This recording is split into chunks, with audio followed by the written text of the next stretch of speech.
ಎಲ್ಲಾ ಸೀಸನ್ ಎಲ್ಲಾ ಟೈಮಲ್ಲೂ ಸಿಗೋ ಹಣ್ಣು ಅಂದ್ರೆ ಬಾಳೆಹಣ್ಣು. ಇದು ವೆಯ್ಟ್ ಗೇನ್ ಮಾಡುತ್ತೆ, ಲಾಸ್ನು ಮಾಡುತ್ತೆ, ಡಯಾಬಿಟೀಸ್ ನ ಕಂಟ್ರೋಲು ಮಾಡುತ್ತೆ. ಸರಿಯಾದ ಹಣ್ಣು ತಿಂದಿಲ್ಲ ಅಂದ್ರೆ ಜಾಸ್ತಿನೂ ಮಾಡುತ್ತೆ. ಒಂದೇ ಹಣ್ಣು 2 ತರ ಕೆಲಸ ಮಾಡುತ್ತಾ? ಯಾವ ಬಾಳೆಹಣ್ಣು ತಿಂದ್ರೆ ಒಳ್ಳೇದು, ಮಕ್ಕಳಿಗೆ ಯಾವ್ದನ್ನ ಕೊಡಬೇಕು, ಇವತ್ತಿನ ವಿಡಿಯೋದಲ್ಲಿ ಅದನ್ನೆಲ್ಲ ತಿಳಿಸ್ತೀನಿ. ವೆಲ್ಕಮ್ ಟು GSS ಮಾಧ್ಯಮ.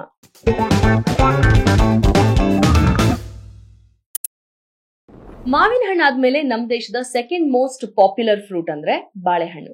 ಜಗತ್ತಲ್ಲೇ ಬಾಳೆಹಣ್ಣು ಪ್ರೊಡ್ಯೂಸ್ ಮಾಡೋ ದೇಶಗಳಲ್ಲಿ ನಮ್ಮ ಭಾರತ ಟಾಪ್ ಅಲ್ಲಿದೆ. ಆಮೇಲೆ ಚೀನಾ, ಇಂಡೋನೇಷಿಯಾ, ಬ್ರೆಜಿಲ್ ಬರುತ್ತವೆ. ಬಾಳೆಹಣ್ಣು ಜಸ್ಟ್ ಒಂದು ಫ್ರೂಟ್ ಅಲ್ಲ, ಇದನ್ನ ನ್ಯಾಚುರಲ್ ಎನರ್ಜಿ ಬಾರ್ ಅನ್ಬೋದು. ಇದರಲ್ಲಿರೋ ಮಿನರಲ್ಸ್, ಫೈಬರ್, ವೈಟಮಿನ್ಸ್ ತುಂಬಾ ಬೆನಿಫಿಟ್ಸ್ ನ ಕೊಡುತ್ತವೆ. ಹಾಗೆ ನ್ಯಾಚುರಲ್ ಶುಗರ್ಸ್ ಅಂದ್ರೆ ಗ್ಲೂಕೋಸ್, ಫ್ರಕ್ಟೋಸ್, ಸುಕ್ರೋಸ್ ಎನರ್ಜಿ ಕೊಡುತ್ತವೆ. ನೀವ್ ನೋಡಿರ್ಬೋದು, ಕ್ರಿಕೆಟರ್ಸ್, ಅಥ್ಲೀಟ್ಸ್ ಎಲ್ಲ ಮ್ಯಾಚ್ ಟೈಮ್ ಅಲ್ಲಿ ಬಾಳೆಹಣ್ಣು ತಿಂತಾರೆ. ಇದರಿಂದ ಅವರಿಗೆ ಇನ್ಸ್ಟಂಟ್ ಎನರ್ಜಿ ಸಿಗುತ್ತೆ. ಒಂದ್ ಇಂಟ್ರೆಸ್ಟಿಂಗ್ ವಿಚಾರ ಏನಂದ್ರೆ, ಎಲ್ಲಾ ಬಾಳೆಹಣ್ಣು ಸೇಮ್ ಇರಲ್ಲ.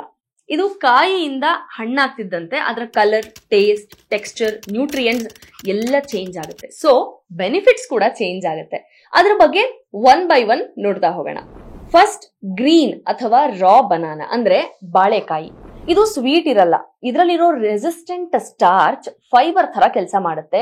ಗಟ್ ಹೆಲ್ತ್ ಗೆ ತುಂಬಾ ಒಳ್ಳೇದು. ಇದರಲ್ಲಿ vitamin C, potassium, antioxidants ಇರುತ್ತೆ. ಈ ಬಾಳೆಕಾಯಿ ಡಯಾಬಿಟಿಕ್ಸ್ ಗೆ ಅಂಡ್ ವೆಯ್ಟ್ ಲಾಸ್ ಮಾಡೋರ್ಗೆ ತುಂಬಾನೇ ಒಳ್ಳೇದು. ಯಾಕಂದ್ರೆ ಇದು ಹೆಚ್ಚು ಕಾಲ ಹೊಟ್ಟೆ ತುಂಬಿರೋ ತರ ಮಾಡುತ್ತೆ.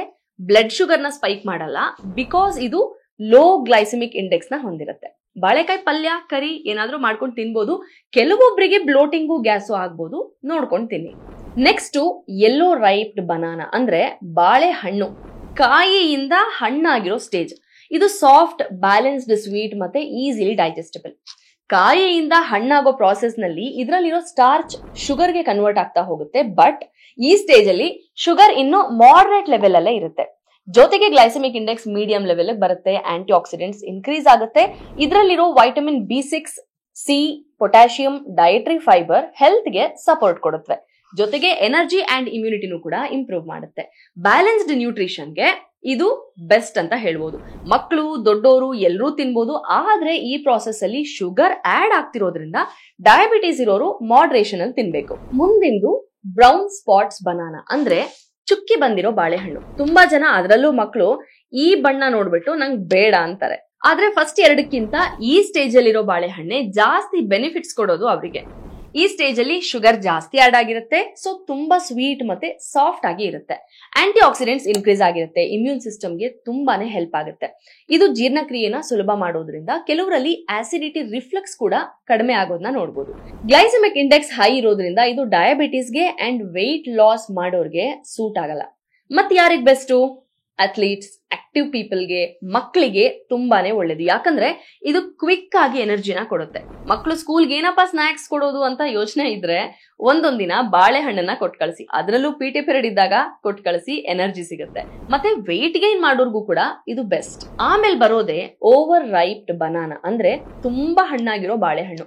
ಕಂಪ್ಲೀಟ್ಲಿ ಬ್ರೌನ್ ಕಲರ್ ಬಂದಿರುತ್ತೆ. ಗ್ರೀನ್ ನಿಂದ ಈ ಹಂತಕ್ಕೆ ಬರೋದ್ರಲ್ಲಿ ಸಕ್ಕರೆ ಅಂಶ, ಟೆಕ್ಸ್ಚರ್, ಗ್ಲೈಸೆಮಿಕ್ ಇಂಡೆಕ್ಸ್ ಎಲ್ಲ ಹೈ ಆಗಿರುತ್ತೆ. ಸ್ಟಾರ್ಚ್, ಫೈಬರ್ ಕಂಪ್ಲೀಟ್ಲಿ ಲೋ ಆಗಿರುತ್ತೆ. ಇದು ತುಂಬಾ ಸ್ವೀಟ್ ಮತ್ತೆ ತುಂಬಾ ಮೆತ್ತಗಾಗಿರುತ್ತೆ. ಇದನ್ನ ಹಾಗೆ ತಿನ್ನೋದು ಕಷ್ಟ. ಸೊ ಸ್ಮೂದೀಸ್ ಅಥವಾ ಮಿಲ್ಕ್ ಶೇಕ್ ಮಾಡ್ಕೊಂಡು ಕುಡಿಬಹುದು. ಇದು ತುಂಬಾ ಆಕ್ಟಿವ್ ಇದ್ದು ಶುಗರ್ ಕಂಪ್ಲೇಂಟ್ಸ್ ಇಲ್ಲದೆ ವರ್ಕೌಟ್ ಮಾಡೋರು ತಿನ್ಬೋದು. ಡಯಾಬಿಟೀಸ್ ಇರೋರು, ತೂಕ ಇಳಿಸಬೇಕು ಅನ್ಕೊಂಡಿರೋರು ಫುಲ್ ಅವಾಯ್ಡ್ ಮಾಡ್ಬಿಡಿ. ಸೊ ಡಯಾಬಿಟೀಸ್, ವೆಯ್ಟ್ ಲಾಸ್ ಮಾಡೋರ್ಗೆ ಗ್ರೀನ್ ಬೆಟರ್. ಬ್ಯಾಲೆನ್ಸ್ಡ್ ನ್ಯೂಟ್ರಿಷನ್ಗೆ ಯೆಲ್ಲೋ ಸೂಪರ್. ಆಕ್ಟಿವ್ ಪರ್ಸನ್ಸ್ಗೆ, ಮಕ್ಕಳಿಗೆ ಬ್ರೌನ್ ಸ್ಪಾಟ್ಸ್ ಪವರ್. ಬಾಳೆಹಣ್ಣು ಯಾವ ಸ್ಟೇಜ್ ಅಲ್ಲಿ ಇದ್ರೂ ಯೂಸ್ಫುಲ್. ಬಟ್ ನಿಮಗ್ ಸೂಟ್ ಆಗೋದನ್ನ ಆಯ್ಕೆ ಮಾಡ್ಕೊಂಡಾಗ. ಸೊ ನಿಮಗ್ ಯಾವ್ದು ಸೂಟ್ ಆಗುತ್ತೆ ಅಂತ ಗೊತ್ತಾಗಿದ್ರೆ ಕಾಮೆಂಟ್ ಮಾಡಿ ತಿಳಿಸಿ. ಇನ್ನೊಂದಷ್ಟು ಇಂಥದ್ದೇ ಹೆಲ್ದಿ ಇನ್ಫಾರ್ಮೇಶನ್ ಗಾಗಿ ನೋಡ್ತಾ ಇರಿ GSS ಮಾಧ್ಯಮ, ಕನ್ನಡದ best health and wellness channel.